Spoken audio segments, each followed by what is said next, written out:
আসসালামু আলাইকুম ওয়া রাহমাতুল্লাহি ওয়া বারাকাতুহু।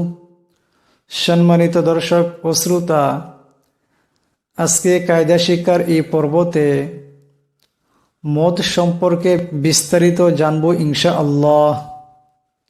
মদ কাকে বলা হয়, মদ কত কিসিম,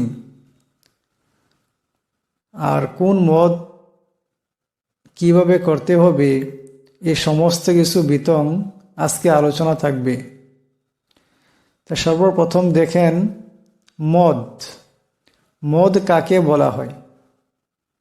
মদ বলা হয় এক আলিফ থেকে অল্প বেশি লম্বা করিয়া পড়াকে মদ বলা হয়। মদ কয় প্রকার এবং মদের হরফ কয়টি? মদের হরফ হলো তিনটি, আলিফ, ওয়াও, ইয়া। আলিফ তার ডাইনে জবর, ওয়াও সাকিন তার ডাইনে পেশ এবং ইয়া সাকিন তার ডাইনে জের। এমন যদি হয় সেটাকে আলিফে মদ্দা, ওয়াওয়ে মদ্দা, ইয়ায়ে মদ্দা বলা হয়। তবে এখানে দেখেন মদের মূলত মদকে তিনটি ভাগে বিভক্ত করা হয়েছে। প্রথম ভাগ হলো মদ্দে মুত্তাসিল, দ্বিতীয়টি হলো মদ্দে মুনফাসিল, তৃতীয়টি হলো মদ্দে লাজিম। মদ্দে মুত্তাসিল কাকে বলা হয়? মদ্দে মুত্তাসিল বলা হয় হরুফে মদ্দার পর যদি হামজা একই কলিমাত আসে, অর্থাৎ একই শব্দত আসে, তবে সেটাকে মদ্দে মুত্তাসিল বলা হয়। মদ্দে মুত্তাসিলকে মদ্দে ওয়াজিব বলেও বলা হয়। যেমন এখানে দেখেন যা আ, এখানে মদ আছে, আলিফে মদ্দা, আলিফে মদ্দার পর একই শব্দত হামজা আসছে, তাই এই মদ্দাকে আলিফে মদ্দাকে অল্প বেশি লম্বা করিয়া পড়তে হবে। এক আলিফ থেকে অল্প বেশি লম্বা করিয়া পড়তে হবে। আর এই মদকে মদ্দে মুত্তাসিল বলা হবে। তেমন সিআত, এখানেও দেখেন ইয়া সাকিন তার ডাইনে জের,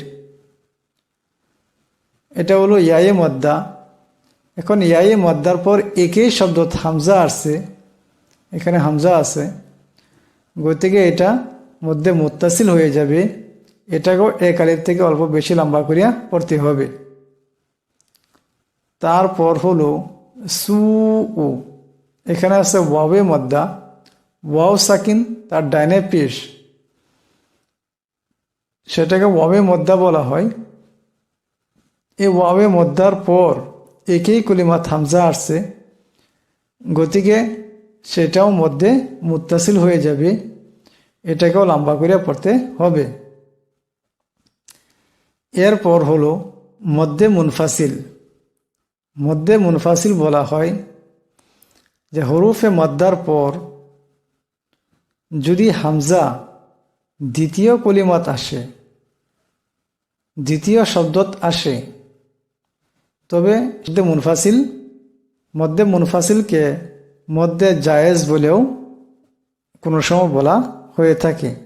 মধ্যে মুনফাসিল যেমন এখানে দেখেন ফি আমরিনা, ফি, এখানে ইয়া সাকিন তার ডাইনে জের, ইয়ায়ে মাদ্দা। তে ফি একটা আলাদা শব্দ, আমরিনা একটা আলাদা শব্দ।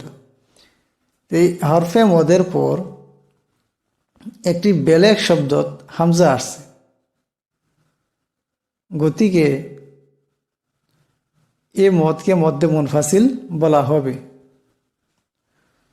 তেমনি লা উকসিমু, এখানে দেখেন লা, আলিফ তার ডাইনে জবর, এটাকে আলিফে মদ্দা বলা হয়।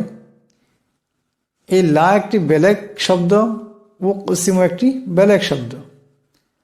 লার পর একটি বেলেগ শব্দ হামজা আসছে, গতিকে এই লার মধ্যে যে আলিফে মদ্দা আছে সেটাকে মধ্যে মুনফাসিল বলা হবে। এই মধ্যে মুনফাসিলকে মধ্যে জায়েজ বলেও ডাকা হয়। এরপর কালু ইন্না, এখানে ওয়াও সাকিন তার ডাইনে পেশ, এটাকে ওয়াওয়ে মদ্দা বলা হয়।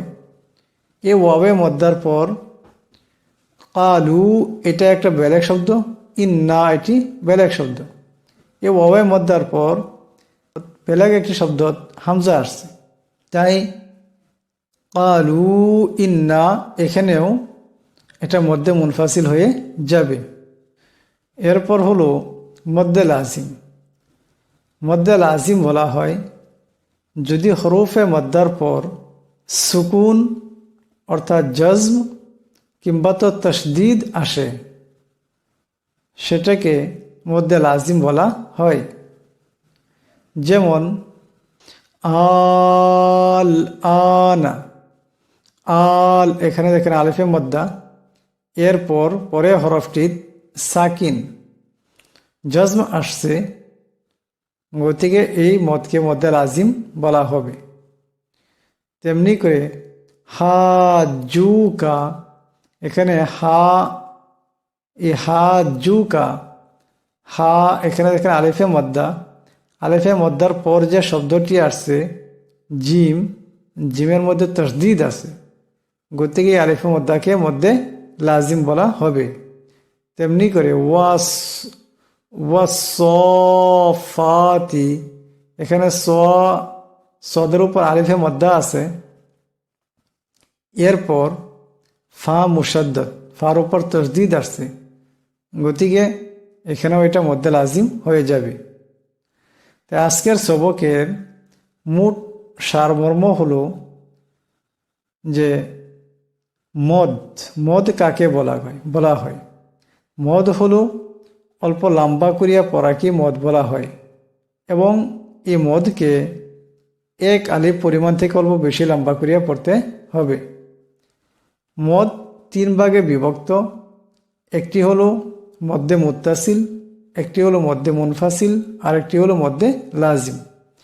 মধ্যে মুত্তাসিল বলা হয় যদি হারফে মদের পর একই শব্দ হামজা আসে, তবে সেটাকে মধ্যে মুত্তাসিল বলা হবে।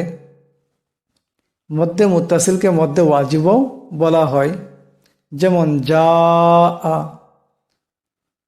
মধ্যে মুনফাসিল বলা হয় যে হারফে মদের পর যদি হামজা বেলেগ একটি কলিমাত আসে, তবে সেটাকে মধ্যে মুনফাসিল বলা হবে।